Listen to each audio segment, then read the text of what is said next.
Okay, let me show you a little trick here. You know that hand sanitizer that we've all stockpiled?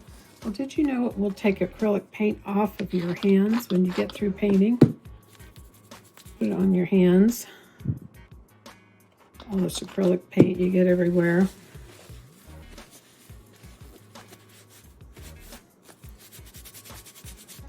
I've always had this big stockpile of hand sanitizer. When I see it at the discount stores, even for years now, I would buy it. So when this whole thing started with stockpiling hand sanitizer, I had students writing to me thanking me for telling them to buy hand sanitizer. Look at that. Acrylic paint's gone. So keep that hand sanitizer out in your studio.